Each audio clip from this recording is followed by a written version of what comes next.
హత్నూరు మండలం కొత్తగూడెం గ్రామంలో BRS party sarpanch అభ్యర్థి లక్కావత్ మాధవి రమేష్ నాయక్ ఆదివారం ఇంటింటి ప్రచారం జోరందుకుంది.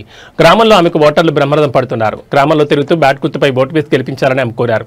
ఈ సందర్భంగా మాట్లాడుతూ గత 10 సంవత్సరాల కాలంలో గ్రామాన్ని అభివృద్ధి పదంలో నడిపామని, మరోసారి అవకాశం ఇస్తే అన్ని విధాలా అభివృద్ధి చేస్తానని ఓటర్లకు హామీ ఇచ్చారు. గ్రామ ప్రజలకు ఎన్నికల్లో మేనిఫెస్టోలో ఇచ్చిన 24 హామీలను నెరవేరుస్తానని ఆమె అన్నారు. మూడవసారి బ్యాట్ గుర్తుకు ఓటు వేసి గెలిపించాలని ఆమె ఓటర్లను వేడుకున్నారు.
చేయాలని నేను కోరుకుంటున్నా. వేళవేళలా అందుబాటులో ఉంటాము, ప్రజలకు ఏదైనా సహకారానికి అందుబాటులో ముందుకు ఉంటాము.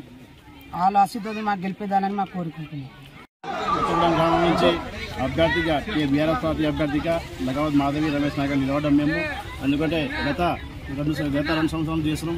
ఊరికి అండదండగా నిలవడం, ఇప్పుడు అభివృద్ధిగా ముందు నడిపినాం.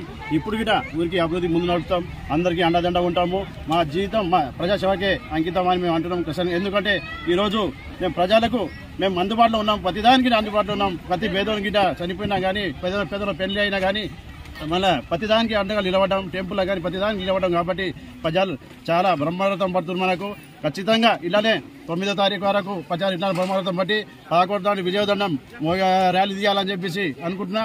ఎందుకంటే గత 10 సంవత్సరాల నుంచి చాలా అభివృద్ధి చేసినాం. ఇప్పుడు గిట చాలా పెండింగ్లు ఉన్నాయి, గిట అభివృద్ధి చూపిస్తామని చెప్పేసి కోరుకుంటున్నా. ఎందుకంటే ఇన్ని రోజుల నుంచి గ్రామం ఒక అభివృద్ధిగా నడిపినాం కాబట్టి ఇంకా చాలా పెండింగ్లు ఉన్నాయి, గిట బరాబర్ చేపిస్తా. ఈ పెద్ద రోడ్డు గిట శాంక్షన్ అయ్యి కాబట్టి 18వ తారీఖు కొబ్బరికాయ కొడదామన్నది మేడము.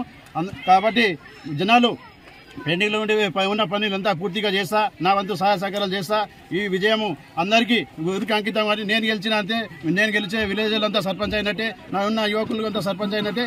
కాబట్టి అభివృద్ధి చేద్దాం, అందరు ప్రజలు ఆశీర్వాదాలు ఇస్తారని చెప్పేసి నా బ్యాట్ గుర్తు మీద ఓటేసి గెలిపిస్తారని కోరుకుంటున్నాను.